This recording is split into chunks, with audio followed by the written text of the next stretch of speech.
ನಿಮ್ಮ ಫ್ಯಾಮಿಲಿ ಬಗ್ಗೆ ಹೇಳೋದಾದ್ರೆ ನಿಮ್ಮ ಅಪ್ಪ ಏನ್ ಮಾಡ್ತಾ ಇದ್ರು? ಅಪ್ಪ ಬಂದು ಅಸಿಸ್ಟೆಂಟ್ ಡೈರೆಕ್ಟರು ವೆಟರ್ನರಿ ಹಸ್ಬೆಂಡ್ರಲ್ಲಿ ಡಾಕ್ಟರ್ ಆಗಿದ್ರು.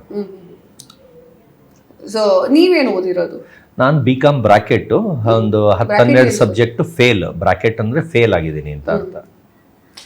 ಆಲ್ಮೋಸ್ಟ್ ಆಲ್ ಹೇಳಿದೀರಾ ನೀವು ಫೇಲ್ ಆಗಿದ್ದೀನಿ ಅಂತ ಹೇಳಿ. ಸೊ ಹೇಗೆ ಮನೆಯಲ್ಲಿ ಶ್ರೀಮಂತಿಕೆನಾ ಅಥವಾ ಮಧ್ಯಮ ವರ್ಗ ಆಗಿತ್ತ? ಮಿಡಲ್ ಕ್ಲಾಸ್ ಅಂತಾನೆ ಹೇಳಕ್ ಇಷ್ಟಪಡ್ತೀನಿ. ಓಕೆ, ಮೊದಲಿಂದಲೂ ಕೂಡ ಮಿಡಲ್ ಕ್ಲಾಸ್? ಮೊದಲಿಂದ ಮಿಡಲ್ ಕ್ಲಾಸ್ ಅಂದ್ರೆ ತಾತಂದು ಅದು ಇದು ಮನೆಗಳಿದಾವೆ, ಬಾಡಿಗೆ ಬರ್ತವೆ, ಆ ಥರ ಅದು ಇದು. ಆಮೇಲೆ ಅಪ್ಪ ಡಾಕ್ಟರು. ಅದು ಬಿಟ್ಟು ನಾನು ನನ್ನದೇ ಆದ ಡಾಗ್ ಬಿಸ್ನೆಸ್ನ ಒಂದು SLC 10th ಸ್ಟ್ಯಾಂಡರ್ಡಲ್ಲಿ ಇದ್ದಾಗಲೇ ದಿನಕ್ಕೆ 10,000 ರೂಪಾಯಿ ದುಡಿತಿದ್ದೆ, ದಿನಕ್ಕೆ 10,000 ಖರ್ಚು ಮಾಡ್ತಾ ಇದ್ದೆ. ನಾನು ಕೂಡಾಕಿ ಬ್ಯಾಂಕಲ್ಲಿ ಇಡೋ ಮನುಷ್ಯ ಅಲ್ಲ.